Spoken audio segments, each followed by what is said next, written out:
西凉墨，刚刚你答应祖母的事，是真的？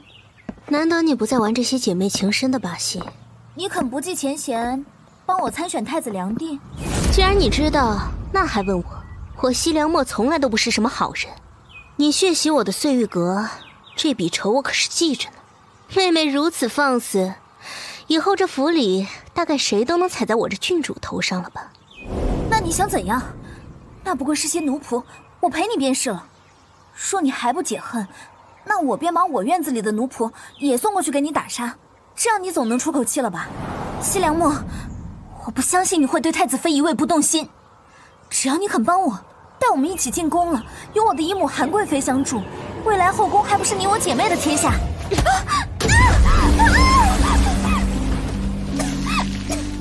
贱人，你做什么？二妹妹果真好气度，可惜姐姐向来记仇。这秋荷虽美，却也只剩2、3只了，不如你采摘了好好养着，等到甄选时，姐姐再给你亲自别到发鬓上吧。大姐姐说的是，心儿最喜欢秋荷了。西凉墨这个贱人，我不会放过你的，我绝对不会放过你的。大小姐，我们就这样放过西凉仙，还帮她参加甄选吗？不必着急，这不过是利息而已。他们想要什么，我送给他们便是，但有没有这个命相，就由不得他们了。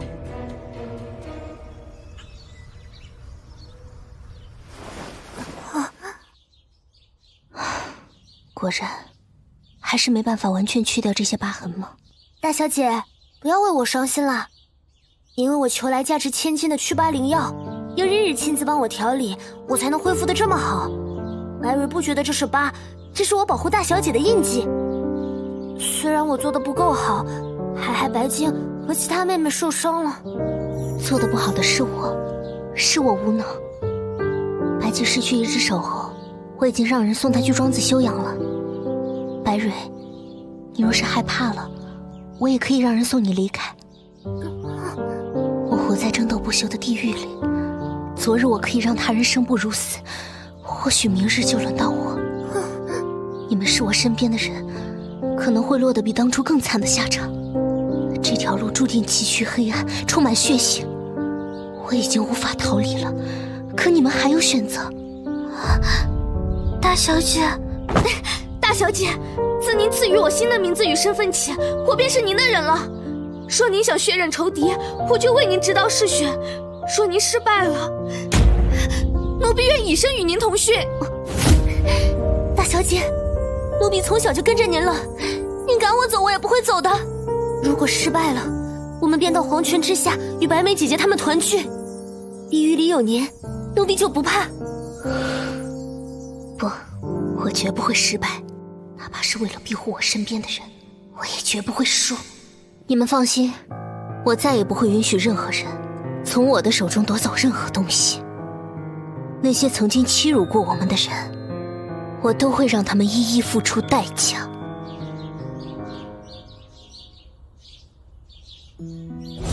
哎，听说最近墨香阁又进新货了，这墨小姐别的不说，调试的新品是真的好用。是啊，现在京城最受欢迎便是这墨香阁了，连公主都常来惠顾呢。小姐，最近我们铺子的收益越来越好了。自您参加太子良娣甄选的消息传出去后，这香粉卖到10两银子一盒，也有人抢。他们不过是见我当了郡主，得了皇上的青眼，也有可能成为太子妃，想讨好我罢了。唉，说是选太子侧妃，实际上太子妃时日无多，是大家心知肚明的事。大小姐，太平大长公主来了。可算是来了，既然贵客已到，大戏也该唱了。见过大长公主。我听闻你这里做了一批上好的香露。公主，这些是墨儿为您准备的纯珠流芳系列胭脂与香露，用的是新盛的龙爪菊并蔷薇木、鸢尾花、佛手柑与南海珍珠，历经10晒、10筛、10磨所制成。墨儿亲自研制了1个半月，也只得这么一套，再适合公主的肌肤不过了。看起来倒是不错。明日就是太子甄选良帝之日，不知甄明你准备好了没？准备不准备，结果都由不得我，又何必费心？我们女子生来便无选择权，婚事全是父母之命、媒妁之言。公主不是再明白不过吗？你说的对，当年骄傲如我，还不是被皇兄一句话便断送了一生，派去西狄和亲。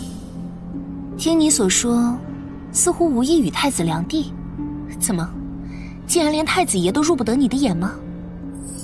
月女有歌，心悦君心，君不知。公主眼里若有了那一个人，便是再好的一切都入不得心中了。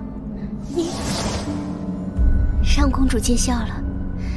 不过默儿想，默儿应该是不用太担心自己会被选上太子良帝，毕竟有二妹妹艳绝天下在前。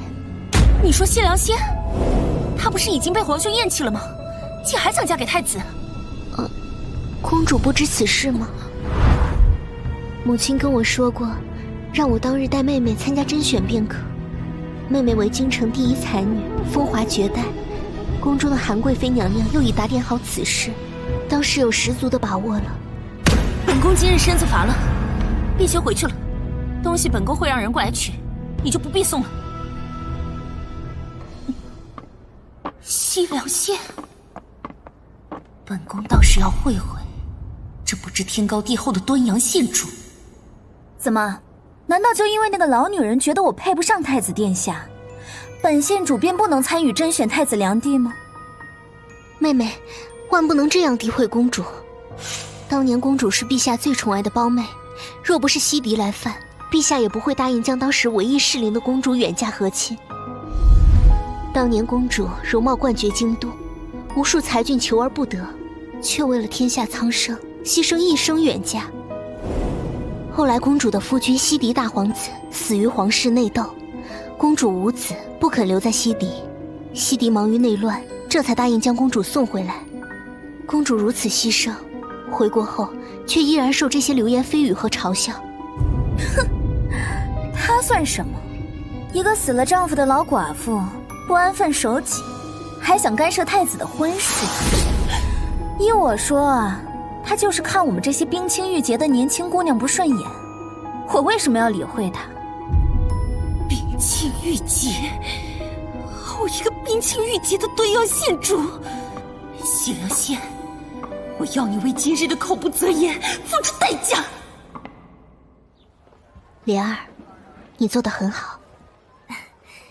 承蒙郡主厚爱，奴婢不过是稍微会一些口技，能模仿几分他人的声音而已。大小姐，奴婢还是不明白，您怎么知道公主今日一定会来我们墨香阁？公主又是为什么会对太子的婚事如此在意？数月前，我曾被韩氏设计在宫中撞见了一对男女偷情。最初我以为偷情的是陛下的妃子，可后来经过查探，我才发现那名向我泼水的宫女明月是太平大长公主的贴身宫女。而当日公主确实有段时间不在宴席上，在公主几次来墨香阁买胭脂后，我更是从她的声音里确定她就是当日偷情之人。随后我便开始让何嬷嬷追查当日各位皇子与王爷在赏荷宴的动向。最有嫌疑的王爷们都未进宫，2位庶出的皇子也在学堂之中，只有太子一人在东宫歇息。能通行无阻又携带贴身死士的人，除了太子再无他人。虽然有些不可思议，但排除所有的不可能，这就是唯一的答案。所以太平公主才会这么在意太子的婚事，难怪您笃定她今日会来找您，明日便是甄选，她这是来试探您。你以为太子东宫里这么多嫔妃，为什么没一个有好下场？连太子妃都因滑胎而重病，这吃人的深宫里哪有那么多巧合？您的意思是公主动的手？如今西凉仙想夺太子妃之位在前，又侮辱公主在后，太平公主向来心狠手辣，一定会好好报答西凉仙的。我们便借一借公主这把刀，好好还他们一份大礼。